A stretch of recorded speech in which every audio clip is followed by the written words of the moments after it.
Então hoje temos mais um conteúdo, né? Não é menos um, é mais um. Deixa eu só tirar meu telefone daqui.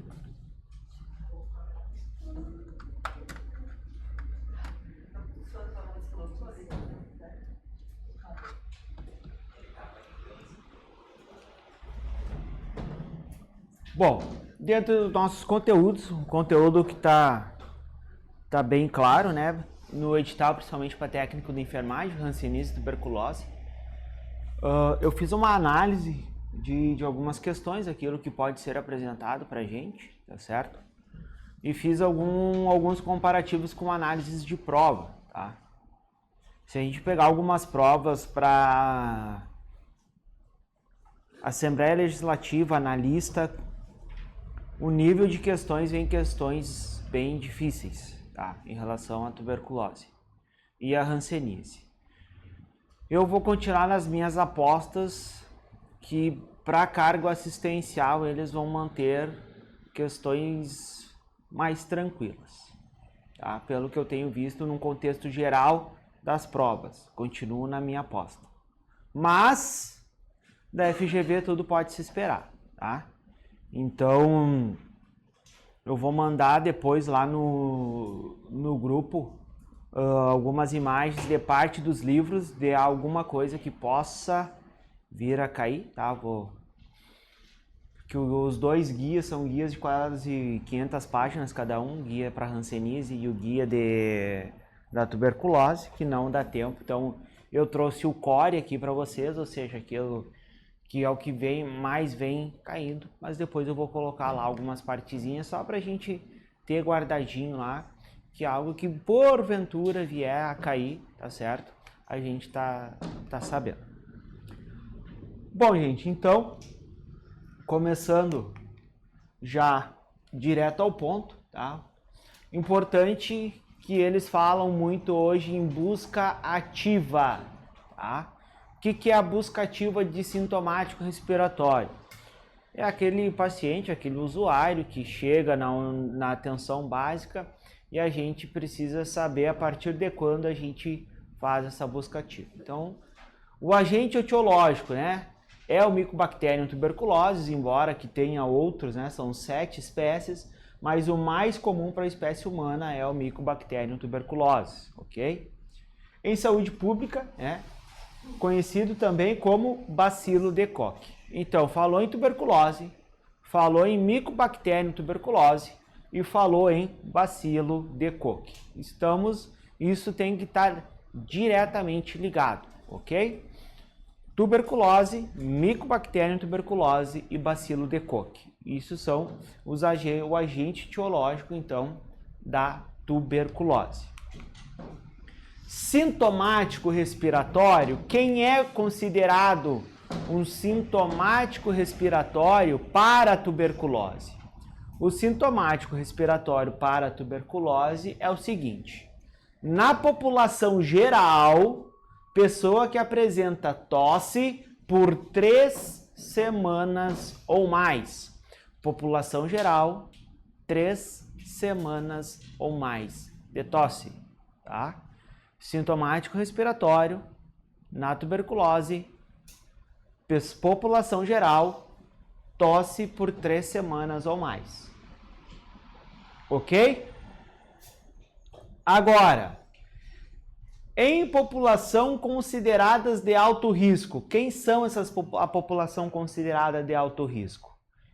Pessoas vivendo com HIV, pessoas privadas de liberdade, em situação de rua e indígenas.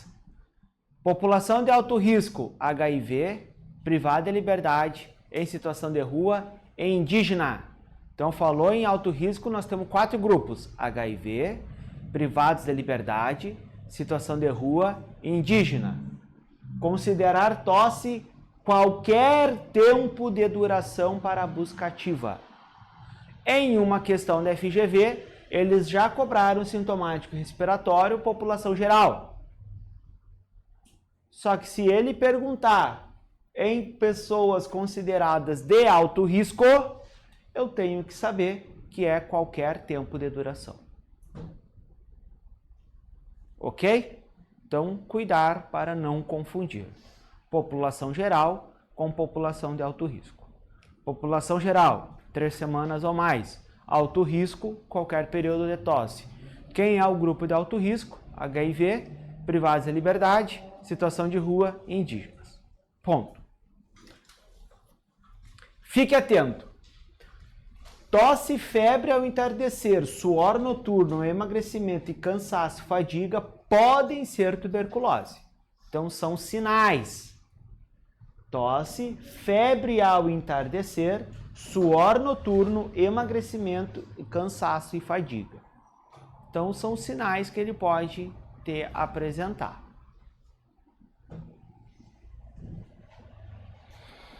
Então eu faria um asterisco, né, nessa população consideradas de alto risco, tá?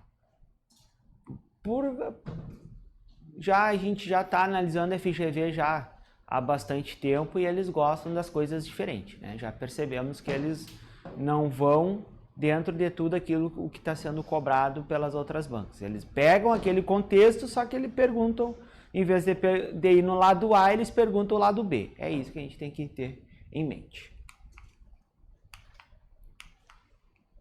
Transmissão. Importante. É transmitido por via aérea de uma pessoa com tuberculose pulmonar ou laríngea, elimina bacilos do ambiente. A pessoa que elimina bacilos no ambiente, ele é considerado o caso fonte. Caso fonte é aquela pessoa que está eliminando bacilos. Lembra quando a gente falou lá em epidemiologia, caso índice, caso fonte, tá? Tem lá no glossário que eu mandei para vocês também. E essa transmissão dar-se-á através de exalação de aerosóis oriundo tosse, fala ou espirro. Transmitido por via aérea. Quem é que transmite? A pessoa com tuberculose pulmonar ou laríngea, e ela transmite através de aerosóis oriundo de tosse, fala ou espirro. Ponto. Tá? Ponto. Outras vias de transmissão, pele e placenta, são raras e desprovidas de importância epidemiológica. Os bacilos que se depositam, atenção, roupas, lençóis, copos e outros objetos dificilmente se dispersam em aerosóis e por isso não tem papel na transmissão da doença. Por que que eu apresento isso aqui? Porque eles podem trazer para vocês que o compartilhar de roupas, lençóis, copos e outros objetos podem transmitir a tuberculose. Não. Por quê? Porque ele diz que dificilmente dispersam em aerosóis e por isso não tem papel na transmissão da doença. A transmissão da doença é a pessoa com tuberculose pulmonar ou laríngea que ela exala através de fala, tosse ou espirro. Essa é a transmissão. Roupas e utensílios pessoais, não.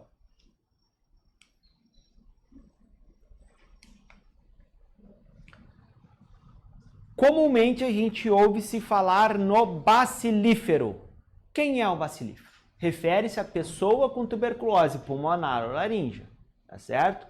O bacilífero é aquela pessoa que apresenta baciloscopia positiva no escarro. Bacilíferos têm a maior capacidade de transmissão. Pessoas com outros exames bacteriológicos, né? Como cultura ou teste rápido molecular da tuberculose, positivos também pode transmitir. Então, olhem só, o bacilífero é aquela pessoa com tuberculose pulmonar e laríngea, tá? Que tem uma baciloscopia positiva. Essa baciloscopia é o exame que a gente faz para caracterização da TB ou não, tá? E ainda é quem tem a maior capacidade de transmissão. Então, falou em bacilíferos na tua prova, tu já sabe que é aquela pessoa que está transmitindo a doença. Só que eu tenho que saber também que se eu tenho pessoas com teste rápido molecular positivo, eles também podem transmitir. Então, prestem atenção. Aqui nós já temos 2 exames aqui aparecendo para tuberculose. A baciloscopia e o teste rápido molecular.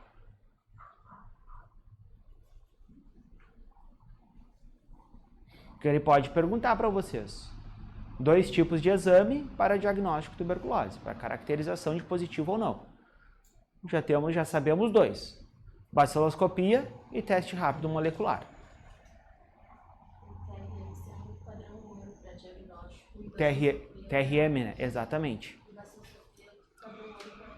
Que a colega que está falando é que o padrão ouro para tuberculose é o teste rápido molecular. E aí, em seguida, nós vamos ver como que faz esses exames. Então, algumas palavrinhas aqui novamente para gravar. Bacilífero, baciloscopia, teste rápido molecular.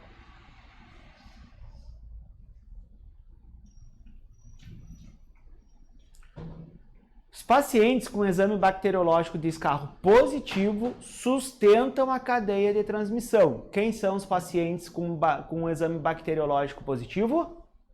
Os bacilíferos.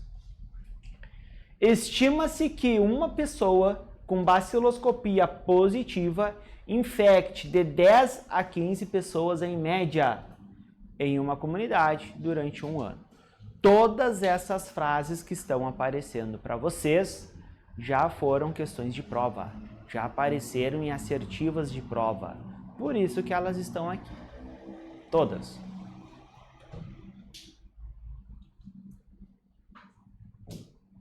Tá? Então, quem sustenta a cadeia de transmissão? O bacilífero. Quem é o bacilífero? O paciente que tem, né, exame bacteriológico positivo.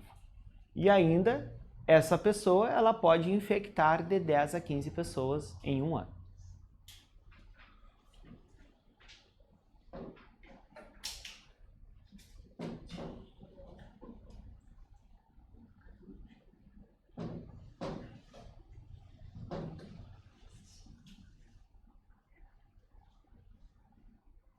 Então, mais uma vez, né? A gente falou antes em buscativa. O que é a buscativa? Quem são as pessoas que eu tenho que buscar para a gente fazer o teste, tá? Então, lá na buscativa nós temos 2 grupos, que é as pessoas comuns. Quanto tempo? 3 semanas ou mais. E as pessoas de alto risco. Quem é a população de alto risco?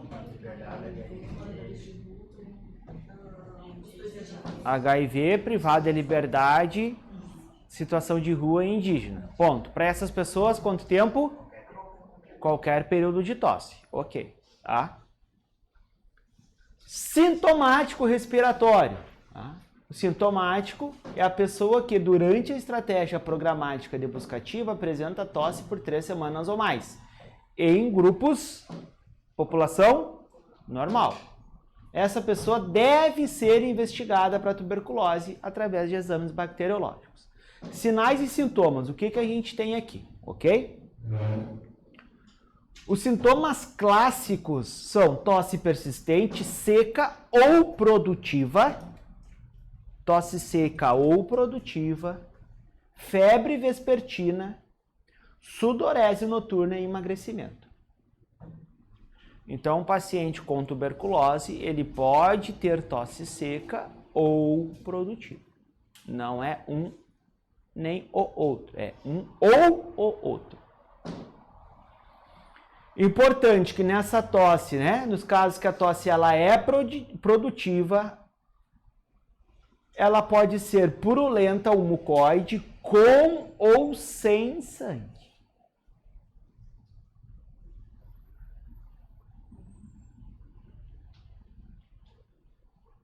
Importante também que a febre vespertina não costuma ultrapassar os 38,5. Então, onde tem número, a gente sabe que a FGV gosta de número, tem questão. A gente fez uma questão, né, que essa aqui não é considerada febre alta. Isso, ela é uma febre baixa, não é a febre alta.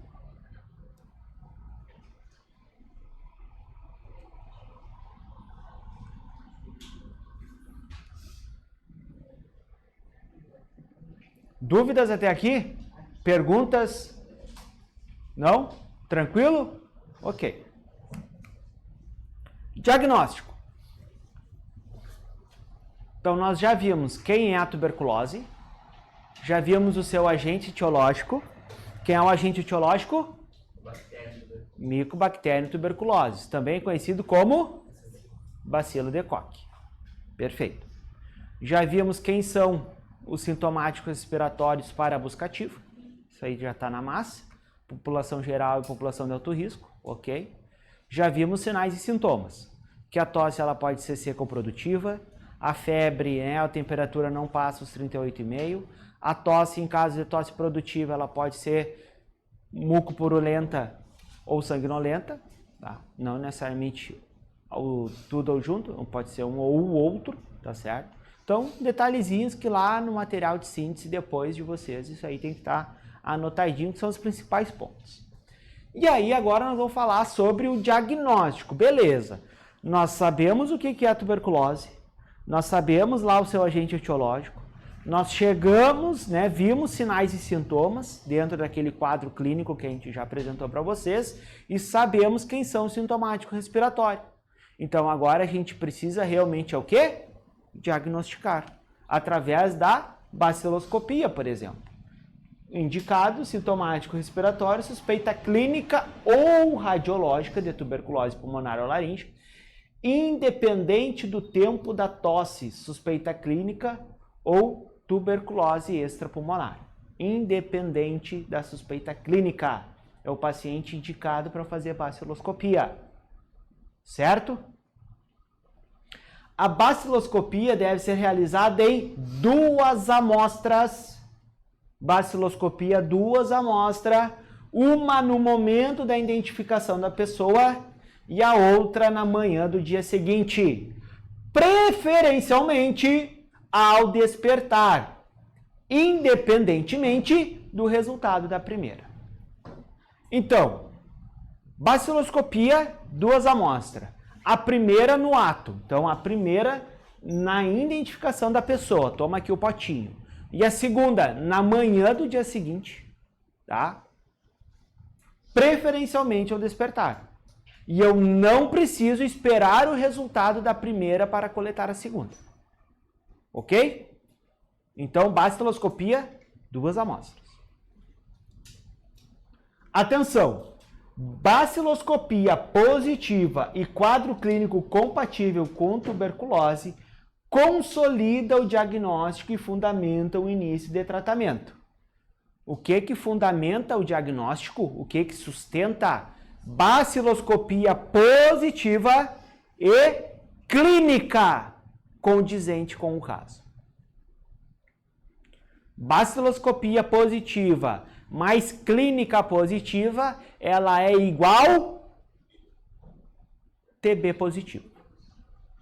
Ponto? Ok. Guardem esses pontos. Teste rápido molecular, conhecido também como padrão ouro. Diagnóstico de casos novos de tuberculose pulmonar e extrapulmonar. Tá?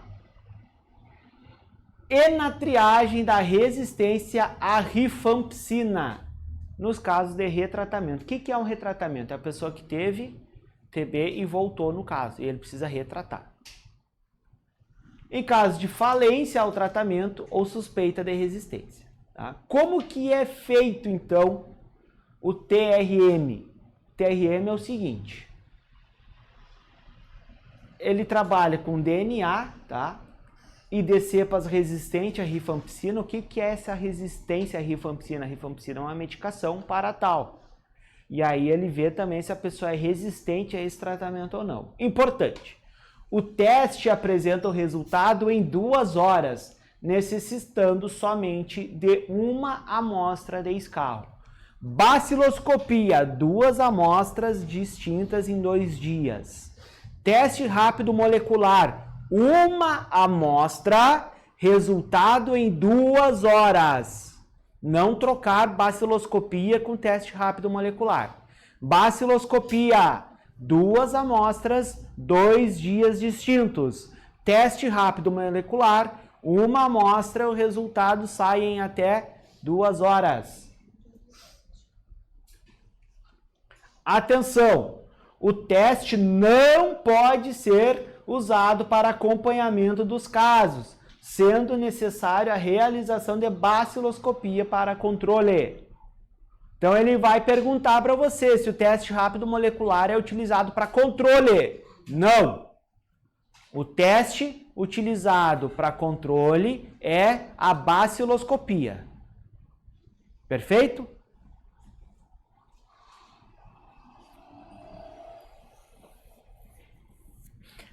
Quais são as amostras recomendadas para esse teste? Escarro, escarro induzido, lavado broncoalveolar, lavado gástrico, líquor, gânglios linfáticos, macerados de tecido. Gravem esse pontinho aqui embaixo que está em verde azul. Tá? Gravem esse bem debaixo que diz lá, atenção, as amostras. Amostras recomendadas. Eu já vi algumas questões. E às vezes o pessoal se perde aqui ó, no lavado broncoalveolar e o lavado gástrico. O que tem o lavado gástrico com a tuberculose, que é uma doença pulmonar? Posso. Ok? Gravem isso aí.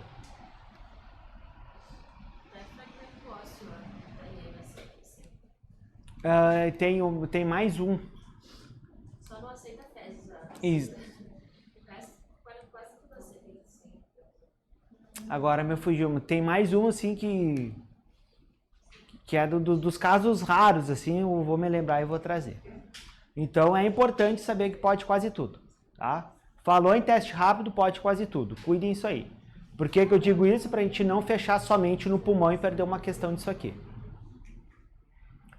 Vamos lá. Aí nós temos cultura, identificação de espécies e teste de sensibilidade. Olhem só. O que ele diz aqui sobre cultura, identificação de espécie e teste de sensibilidade dentro do diagnóstico? Locais com acesso ao teste rápido molecular, todo caso com diagnóstico de TB por meio de TRM deve realizar cultura, teste de sensibilidade, independente de apresentar ou não resistência à rifampicina. Tá? Todo caso com suspeita de TB, tá, não detectado com persistência do quadro clínico, deverá realizar cultura e teste de sensibilidade. Isso aqui, se aparece, eles vão pegar o Ctrl+C e Ctrl+V. Isso aqui ele diz aonde eu tenho teste rápido molecular, como que eu tenho que fazer, e aonde eu não tenho, o que eu tenho que fazer. Aqui ele diz que locais sem acesso, nessas situações, o diagnóstico da doença será por meio da baciloscopia. Então, aonde eu tenho teste rápido molecular, eu tenho que fazer teste rápido, cultura e teste de sensibilidade. Aonde eu não tenho, é baciloscopia. Se vier, eles vão cobrar o pé da letra do manual. Isso aqui é o guia para controle da tuberculose.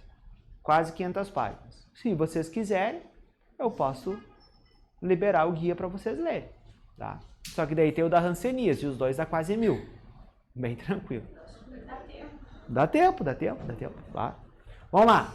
O resultado da cultura confirma o diagnóstico de infecção por micobactério. Então, a cultura confirma. E o teste de sensibilidade, qual é a função? É detectar a resistência dos isolados de micobactéria tuberculose aos medicamentos utilizados no tratamento da tuberculose. Então, o teste de sensibilidade é para ver a resistência aos medicamentos. E a cultura é para detectar a resistência, para detectar a infecção por micobactéria. Cultura e teste de sensibilidade. Ok? Grave isso daí. O que é o teste de sensibilidade? Resistência às medicações de tratamento. Cultura, se há infecção ou não. Perfeito? É só a gente lembrar quando a gente faz, né? Vamos fazer uma cultura de urina. Para que a gente quer? Qual é o objetivo? Tá? Na hora da prova, esqueceu, lembra da cultura de urina. Tranquilo? Perfeito? Vamos lá então. Agora nós chegamos ao tratamento da tuberculose. Toma água aqui.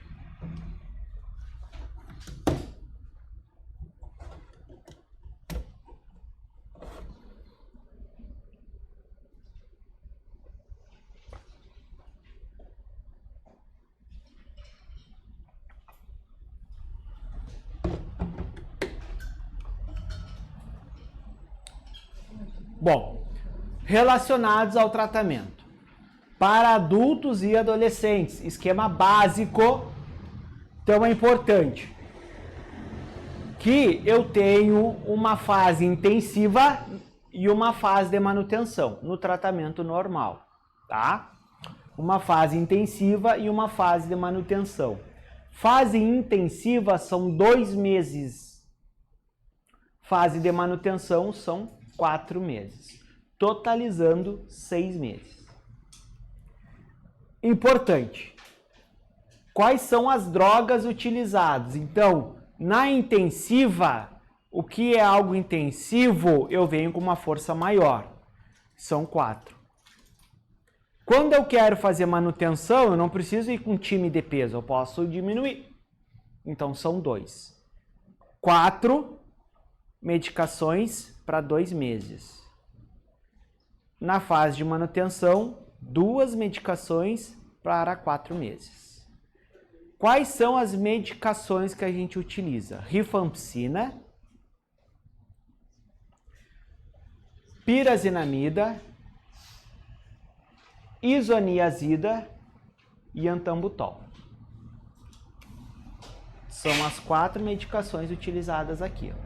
Rifampicina, isoniazida, pirazinamida e antambutol.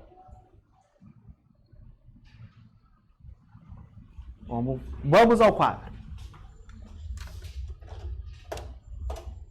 Olha só. Tratamento.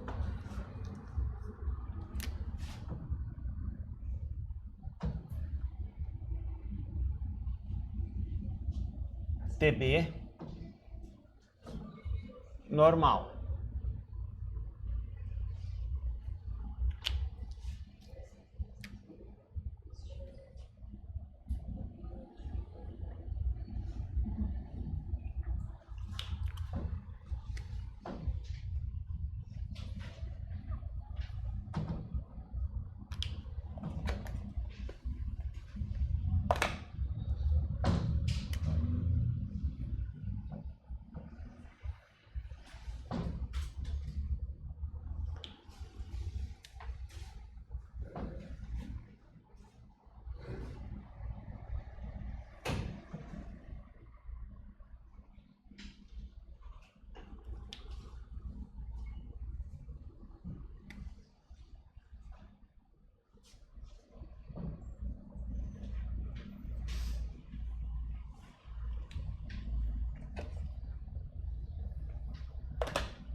Então, olhem só.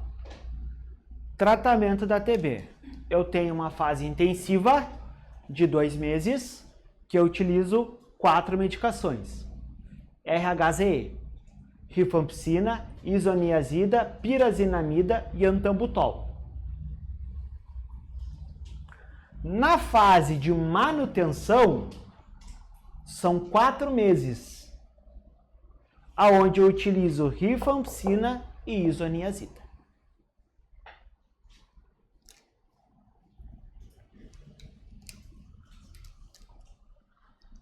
Só que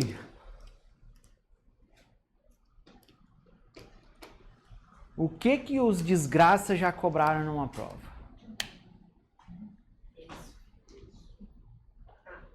O peso, e queria saber quantos comprimidos para uma pessoa de 52 quilos.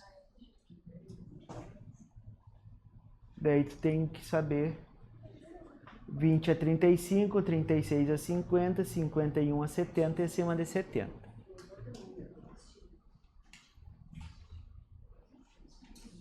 Tá? Então, olhem só.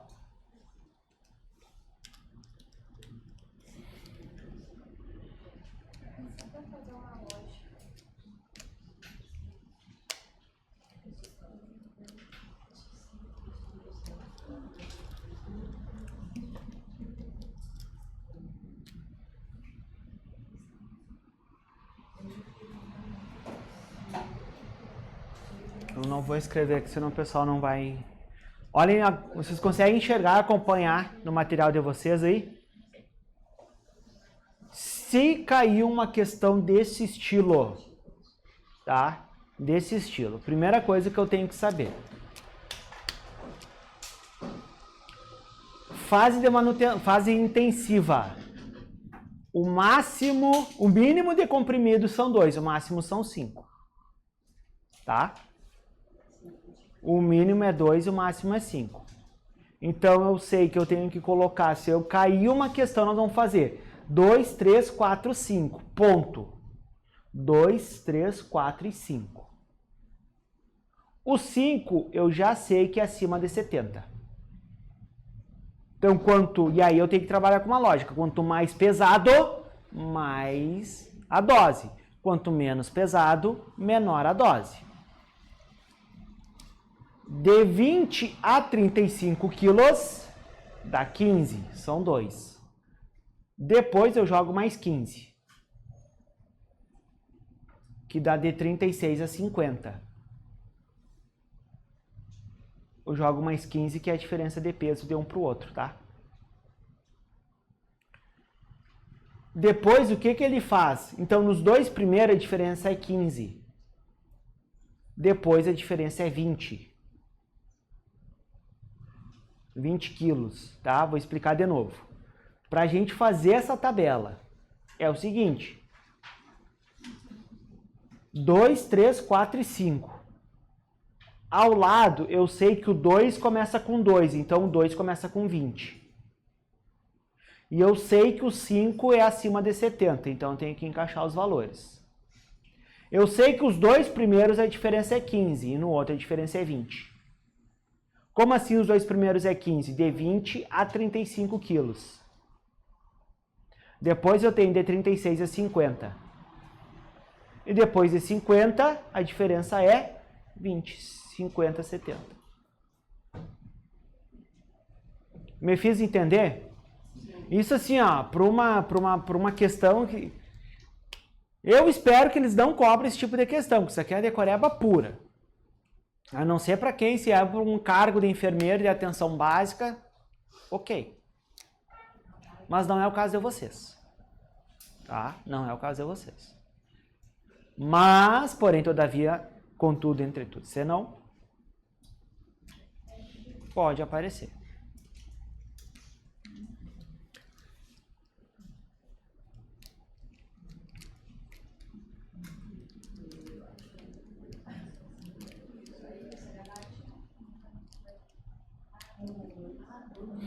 Eu acredito, tá? Eu acredito, para eles não se complicarem, eles, tá? Se eles fizerem questão, eles vão fazer só dessa fase aqui da fase intensiva, tá? Por quê, ó?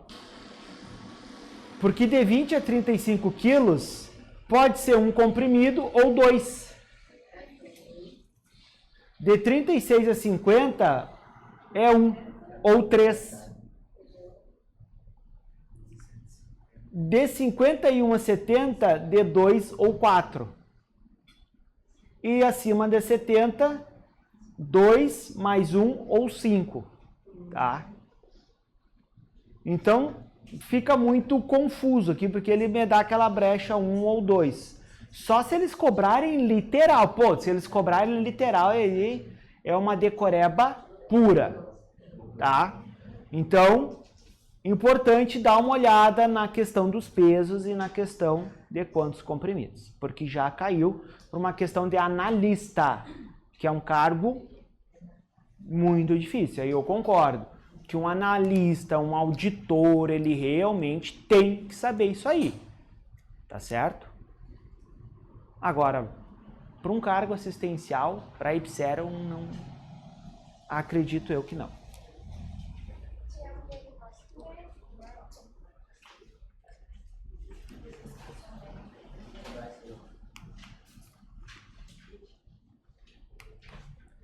E aí, nós temos um esquema básico para o tratamento da tuberculose meningo.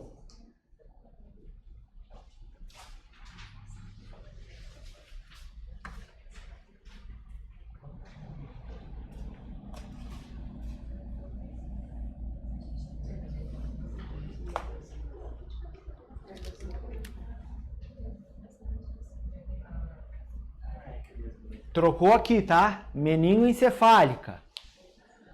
Na meningoencefálica, nós temos rifampicina, isoniazida, pirazinamida e antambutol em 2 meses da fase intensiva. O peso e a tabela ela é a mesma. 2 meses estamos aqui. Porém, a sua fase de manutenção com rifampicina e isoniazida são 10 meses. Mudou. Antes era 10 meses total. Agora são 12 meses total. 6. Não da meningo. A meningo era 10. Agora mudou para 12. Tá? Então, normal, 6 meses, tá? Normal, TB normal, 6 meses. 2 de intensiva e 4 de manutenção. TB meningoencefálica, 12 meses. 2 meses de intensiva, 10 de manutenção. É o que está aqui no quadro. Ok? Atentar para esses 10 meses aqui, ó.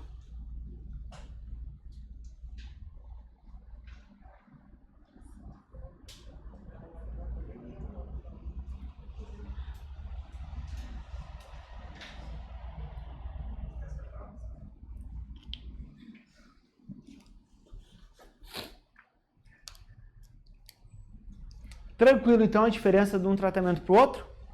Perfeito.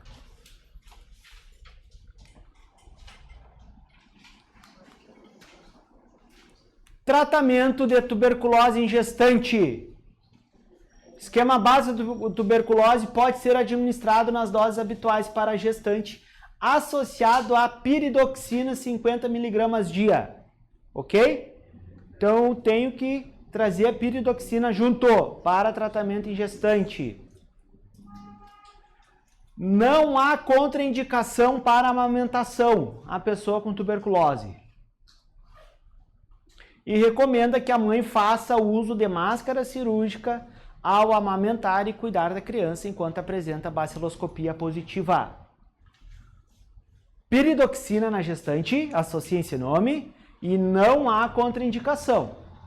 Ele vai dizer que a gestante não pode amamentar. Posso sim.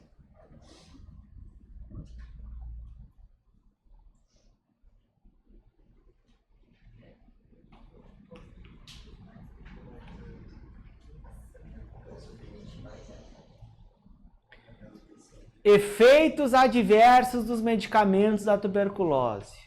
Nós temos reações adversas menores e reações adversas maiores.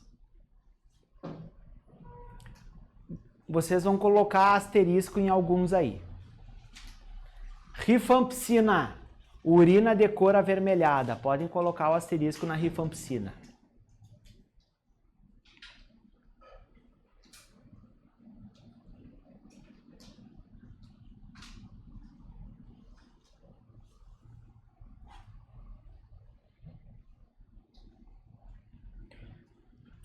Então, saber, né? Qualquer medicamento gera intolerância digestiva, né? Isso a gente sabe que o excesso de medicamento, ainda mais no tratamento para tuberculose. Prurido e exantema leve, isoniazida e rifampicina, dor articular, isoniazida e pyrazinamida. Então, gravem, suor de cor avermelhada, a rifampicina. Neuropatia periférica, etambutol e isoniazida. Hiperuricemia, etambutol e pyrazinamida. Então, por isso que aqueles que são isolados, eu digo para vocês gravarem. Então, nós falamos que a rifampicina tem a mudança do suor e urina de cor avermelhada, né? Cefaleia, mudança de comportamento. Isoniazida, alteração de humor.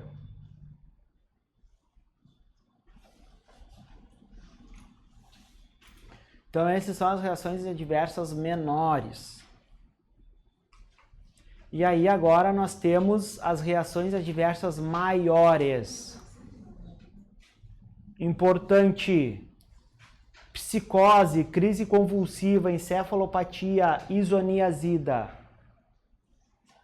Mas eu não acabei de falar antes, para dar a dica para vocês, fica mais fácil gravar.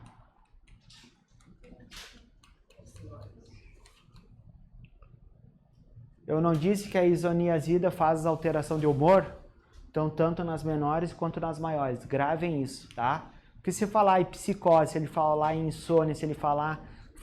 O contexto traz alteração do humor e do comportamento, isoniazida, tá? Então, a isoniazida faz alteração do humor e do comportamento. A rifampicina muda a cor da urina e do suor para avermelhada. E o etambutol, neurite óptica. Grave o etambutol também. Neurite óptica.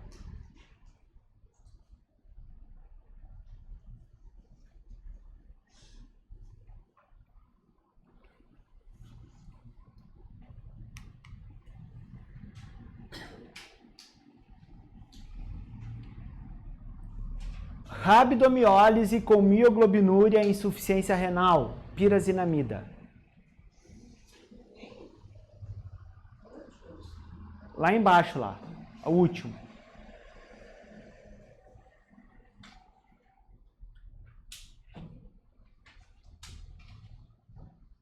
Trombocitopenia, anemia hemolítica, rifampicina. Então, falou em alteração de coagulação, falou em rifampicina.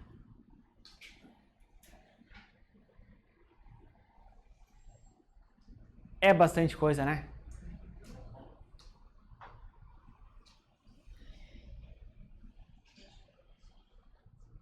Tá, então, são pontos que podem estar pairando na tua prova. Indicações, então, para internação.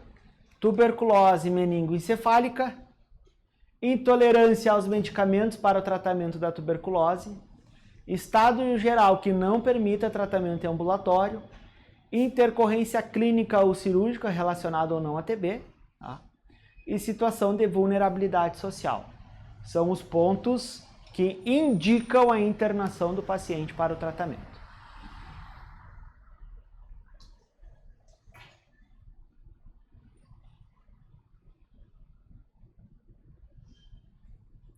Grafaram aí? Perfeito. E aí agora o tratamento diretamente observado, o queridinho das bancas ultimamente. Algo que está bastante aí no contexto.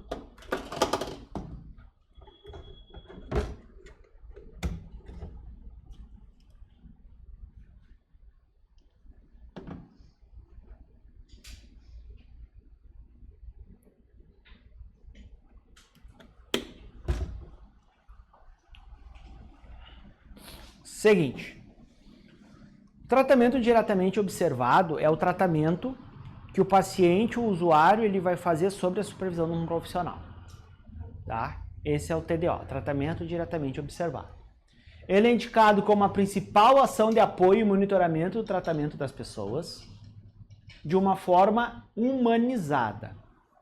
Além de construir o vínculo entre o profissional e a pessoa, inclui a ingestão dos medicamentos pela pessoa doente sob a observação de um profissional de saúde ou outros profissionais capacitados, como profissionais da assistência social, desde que supervisionados por um profissional de saúde. Ok? Esse é o objetivo do tratamento diretamente observado. É a pessoa fazer o tratamento sobre a supervisão de um profissional. Deve ser realizado quando? Idealmente em todos os dias ou 3 vezes na semana. Idealmente em todos os dias ou 3 vezes na semana. Local e horário acordado entre as partes, entre pessoa e profissional. O TDO ele é considerado quando eu faço a tomada com a observação no mínimo 3 vezes. Ou seja, 24 doses na fase intensiva e 48 doses na fase de manutenção. Se está chamativo em cor aí é porque é importante, tá? Eles cobram bastante tratamento diretamente observado.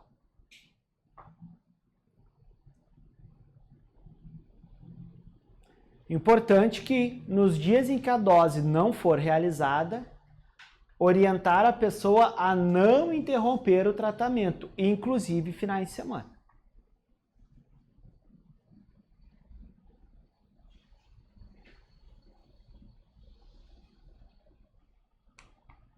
Coleta de escarro. Devem ser coletados de 5 a 10 ml de escarro. Uma boa amostra, o que é considerada uma boa amostra? Provém da árvore brônquica, obtido após esforço de tosse, e não a que obtém da faringe por aspiração de secreções nasais. Nem tampouco somente saliva. Então, uma boa amostra é a que provém da árvore brônquica após o esforço de tosse. Quantos ml? 5 a 10 ml. Aspecto ideal é muco purulento. Muco purulento. Eles gostam de trazer aqui o sanguinolento. Não, o ideal é muco purulento. Amostras liquefeitas com resíduo de alimentos, aspecto de saliva ou sanguinolentas interferem na sensibilidade. O que ele vai fazer? Ele vai trocar isso aqui, ó. Ele vai dizer que uma boa amostra é aquelas que liquefeitas com resíduo de alimentos, aspecto de saliva ou sanguinolento. Não! Essas aqui interferem. Aqui a amostra boa é aquela que provém da árvore brônquica, ok? Importante que não deve desprezar nenhuma amostra sem análise, mas o teste rápido laboratorial não pode ser realizado se a amostra estiver em condições acima descritas, né, sobre os alimentos, e se tiver menos de 1 ml de escarro. Então, qual é a quantidade ideal?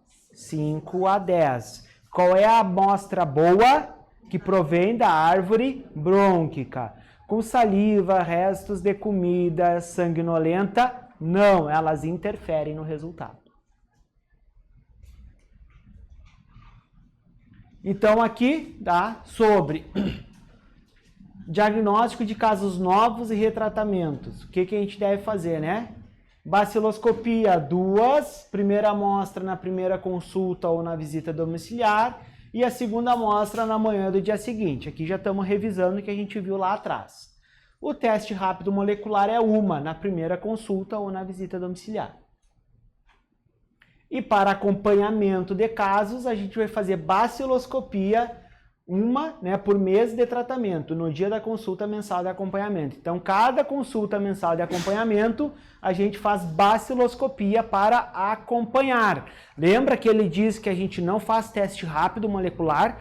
Teste rápido molecular é para diagnóstico. O diagnóstico é baciloscopia e teste rápido molecular. Lembrando ainda a respeito do teste rápido, aonde eu tenho acesso ao teste rápido molecular, a gente faz cultura e teste de sensibilidade. Aonde eu não tenho acesso ao teste rápido molecular, a gente faz somente baciloscopia.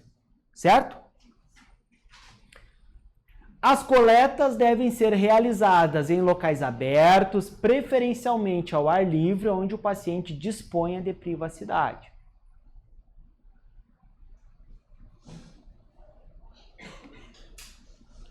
Pote da coleta. Para a coleta de escarro, é recomendado o uso de pote descartável, plástico transparente, com capacidade de 35 a 50 ml. Importante, profissional lavar as mãos, identifique o pote com uma etiqueta com o nome do paciente e a data. A etiqueta na parte externa do pote, no local que não comprometa a observação. Nunca fixar a etiqueta sobre a escala de volume, nem sobre a tampa. Eu trago esse passo a passo do Ministério da Saúde, onde do caderno de recomendação de coleta de escarro, porque eu já vi questões que eles copiaram as frases e colocaram, e aí eles induzem que a fixação da identificação do paciente deve ser na tampa. Não, porque a tampa ela se perde, então tem que ser no corpo do pote.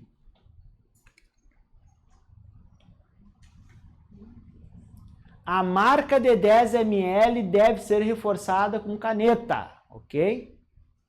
A espuma não deve ser valorizada como volume de escarro.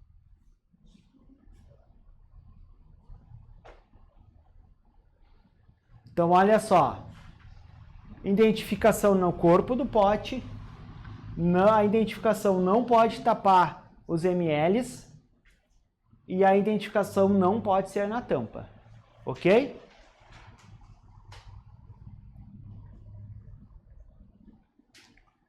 Certifique de que os seguintes elementos estão disponíveis de fácil acesso: água para ingestão durante a coleta, se necessário, porte de escarro fechado, papel toalha. Importante, peça que o paciente lave as mãos e higienize a cavidade oral com água, sem utilizar creme dental ou soluções antissépticas.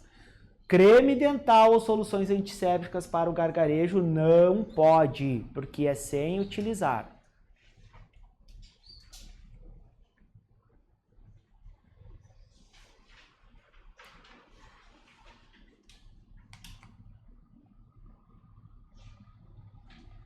E aí a técnica que já caiu em prova também, tá?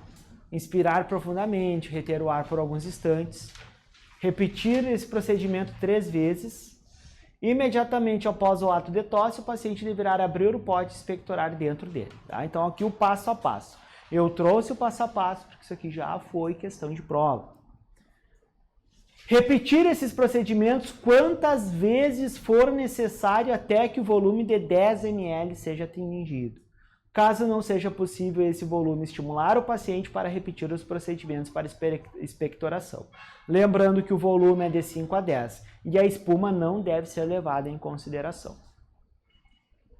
É 5 a 10, mas o ideal tem que ser 10. É, ele diz isso. É isso aí. Tranquilo até aqui? Várias informações sobre a tuberculose, tá? Então o guia todo está comprimido em algumas páginas de slide.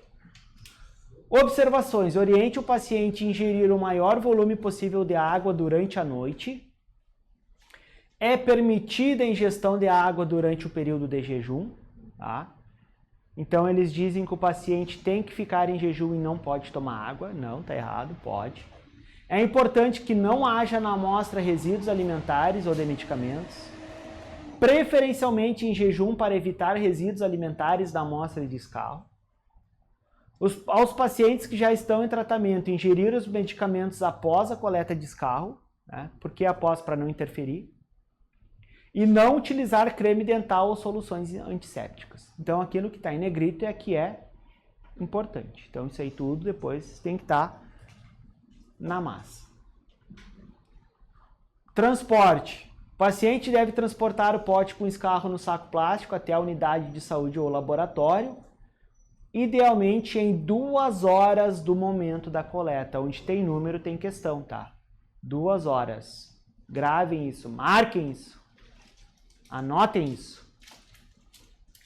Na impossibilidade de levar o material em até 2 horas, o paciente deve acondicionar o material na geladeira até entregar na unidade, preferencialmente no mesmo dia da coleta. Aqui eles falam em até 24 horas, em até 48 horas, até 72 horas, até 96 horas. O que o manual recomenda? Preferencialmente no mesmo dia. Importante ainda, né? Acondicionar o pote em geladeira de 2 a 8 graus.